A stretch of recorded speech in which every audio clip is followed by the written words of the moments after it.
भिवंडी तालुक्यातील सोनाले ग्राउंड येथे आयोजित करण्यात आलेल्या आगरी महोत्सव 2026 मोठ्या उत्साहात आणि सांस्कृतिक वातावरणात यशस्वीरित्या पार पडला। आगरी समाजाच्या पारंपरिक कला, लोकनृत्य, संगीत व संस्कृतीचे दर्शन घडवणारा हा महोत्सव नागरिकांसाठी आकर्षणाचा केंद्रबिंदू ठरला। या महोत्सवाच्या निमित्ताने आगरी समाज मंचातून महाराष्ट्राचे उपमुख्यमंत्री अजितदादा पवार यांना भावपूर्ण श्रद्धांजली अर्पण करण्यात आली। कार्यक्रमास विविध मान्यवर, समाज बांधव, युवक युवती व नागरिक मोठ्या संख्येने उपस्थित होते। पारंपरिक वेशभूषा, लोककला सादरीकरण आणि सांस्कृतिक कार्यक्रमांनी आगरी महोत्सवाची शोभा वाढवली।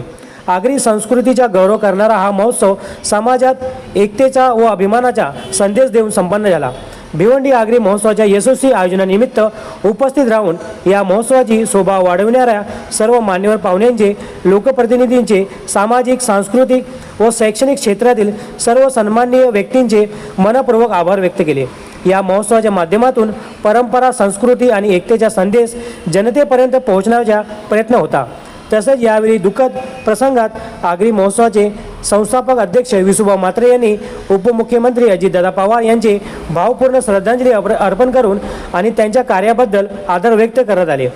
पवार यांचे सामाजिक राजकीय जीवन आणि महाराष्ट्रातील विकास कार्यासाठी योगदान तसेच लोकसेवा क्षेत्रात त्यांची स्मरणीय भूमिका मान्य करत विसुभाऊ म्हात्रे यांनी त्यांच्या आत्म्याला शांती आणि कुटुंबियांना धैर्याची प्रार्थना केली आहे। राज्यात आणि देशभरातून अजितदादा पवार यांच्या निधनावर नेत्यांकडून, कलाकारांकडून आणि नागरिकांकडून श्रद्धांजली व्यक्त होत आहेत। राजकीय व सामाजिक नेत्यांनी दादा गेला अशी भावना व्यक्त केली आहे आणि त्यांच्या इच्छुक कार्याचे स्मरण केले आहे। किती लोकांचा दलता आता?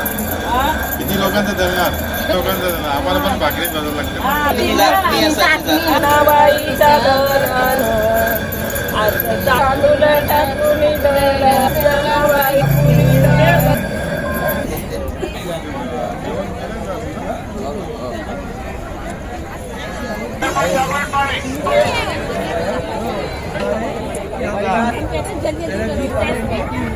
टेंशन, स्ट्रेस, अगर हमारा मन शांत हो गया परिवहन उन्नति किसी भी पर आप लोग को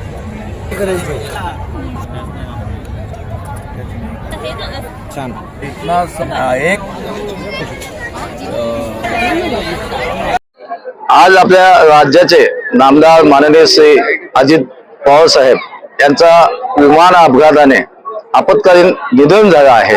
त्याच्यामध्ये आम्ही भिवंडी आगरी महोत्सवच्या कमिटीतर्फे आणि तमाम समाजातर्फे तसेच भिवंडी वासियांकडून आम्ही आज या कार्यक्रमाची सुरुवात